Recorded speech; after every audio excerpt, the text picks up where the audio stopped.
Hey there, this is Alexis from the Penguin Random House Audiobook team, also the Brooklyn Bookworm on Instagram. I'm here to bring to you my latest audiobook recommendation. Award-winning actor and best-selling author of Greenlights, Matthew McConaughey shares a collection of personal poetry and prayers about faith, belief in our shared potential. It's honest, inspiring, and at times hilarious, rooted in the challenge of holding on to what we believe in when it's hardest. These pieces explore opening ourselves to possibility, valuing wonder over certainty, and embracing dreams as a way to shape our reality. It's about believing fully, freely, and without limits. Listen to this preview of poems and prayers read by the author and get your download wherever audiobooks are sold. The big existential question. We're all trying to find more of it, save more of it, and even get ahead of it. Me, I love to be on time. And when I am, I don't need a watch. I don't just specifically mean appointments either. I mean finding a pace and frequency where I'm not tardy for anything and never have to rush. People are always telling me, oh man, you're so laid back, McConaughey, you're so cool. Well, look, that's got a lot to do with the fact that I've prepared and planned for the day ahead, which allows me to move deliberately, take my time, adapt, and saunter through the day instead of race through it. But time and timing are about more than a day's pace. The bigger question is, how much time do we have in life? How do we manage that time? Who do we want to spend it with? These days, we have more things that supposedly allow us to be more productive in a shorter amount of time.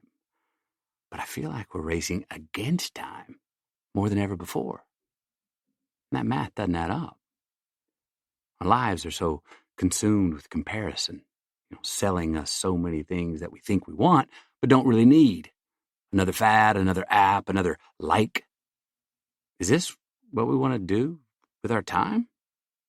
Is the race we're running about the quantity of time or the quality of it? So many people are obsessed with how to live longer instead of how to live better. And while that may be a measure of success, it often comes at the expense of profit.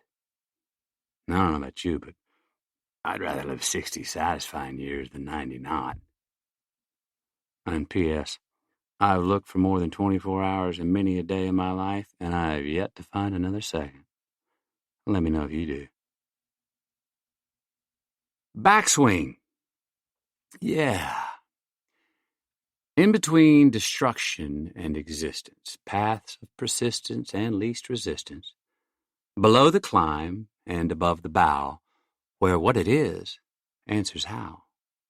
When running sits still between fate and free will, on the other side of a mortal limit, past the gravity of any inhibit, where the truth pirouettes on stable feet, behind reaching out, ahead of retreat, where our sovereign soul is safe at home, unanimous, yet still alone, where the definition of evolution is served as such in the solution, when the context of each and every choice only hears the sound of our own voice, salacious and still satisfied, where desires heed but never hide. In the kingdom of suspense and the incomplete, when not yet and already finally meet, between our getting and our give, here in the backswing, where we're dying to live. Greatness is not all to each, it is each to all.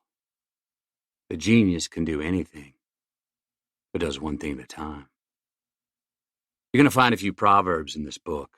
I like proverbs because they're mantras and precepts that often require an intentionally curious interpretation, allowing us to make them our own. And while proverbs may not rhyme in word, they sure do rhyme in reason.